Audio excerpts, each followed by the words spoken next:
This is Tambra Moser with Title III, and in this lesson we're going to annotate over the whiteboard. Let's get started. If you haven't done so already, go ahead and open up the Inspire software by double-clicking. And if you're like me, you're still using the trial version, so go ahead and click Accept the terms of this license and continue trial. Now we have the active Inspire software is open up for us, and we have the dashboard. For our training purposes today, we're not going to be using the dashboard, so we're going to go ahead and close it. The first thing we're going to take a look at is the toolbar. Now the toolbar can be moved. It can be moved left and right, up and down when it's in float mode, but we can also make it smaller because sometimes it's in the way. If we put it over here, it won't go any farther. If we put it over here, it won't go any farther. Down here, if you try to drag it, oops, it pops right back up. Oop. And the same thing, oops, up here, it won't go. So what do we do if we want to get this out of the way? Well, one of the things we can do is we can roll it up or down by pushing this little button here, roll up. Oh, there it goes.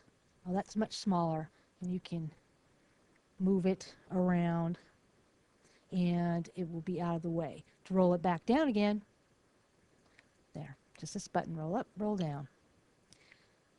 Another way that you can do it is by clicking the toolbox options. Roll up and unclick it again. And this other one, roll in. If you unclick that, it rolls out and you have a whole bunch more buttons here. We're not going to use any of those, so we're going to go ahead and roll it back in. Another thing we can do is dock it. Dock it left, right, top, or bottom by clicking here. Dock left, right, top, and bottom. If we dock it left, it goes to the left. And one of the cool things, did you see that?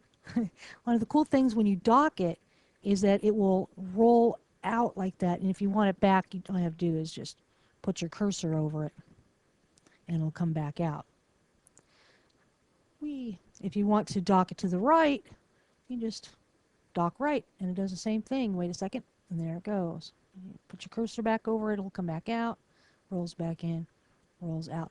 You can accomplish the same thing by moving this to the side, either left or right. When you do it like that, it's still rolling. And if you don't want it to roll anymore, pin. Now, it's not going to roll back anymore by clicking on the pin. Click the pin off, and zoopity-doo, there it goes. Same thing over on this side. Put it on this side. You don't want it to roll in. Just pin it, and it won't. Click the pin tool. There it goes, back in again.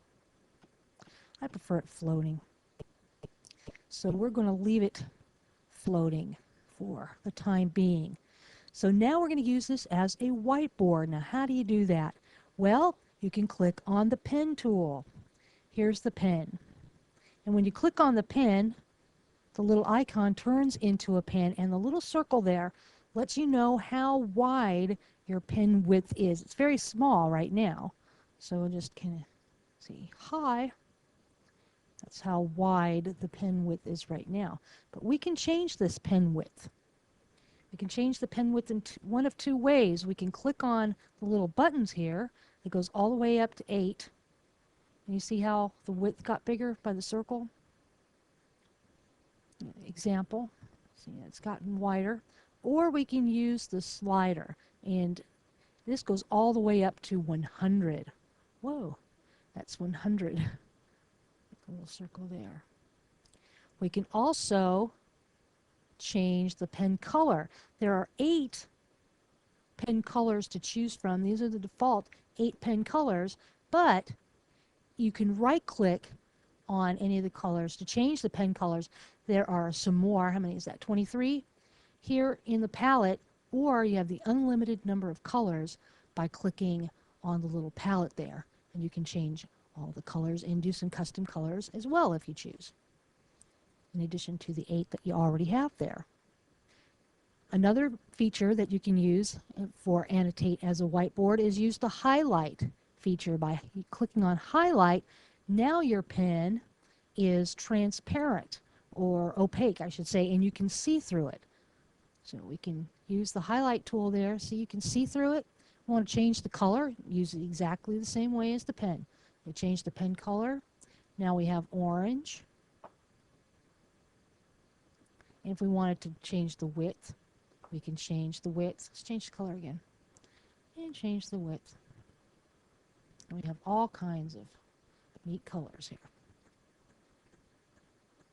Let's say that you made a mistake and you want to undo or redo. We can use the undo or redo tools. Since we haven't undone anything, our redo tool isn't available to us, but we can click the undo. But we can click the undo, keep clicking until things start to disappear, one annotation at a time. And we say, no, we want them to come back. We can go back to our redo tool and bring them back one at a time. So, oops, I didn't mean that to happen. Undo, redo. You can click undo and redo as many times as there are annotations. So it's an infinite number. So as many annotations as you have, that's how many times you can undo and redo. You're not limited to the first 10 or 5 or 15 or 50 or however many you have.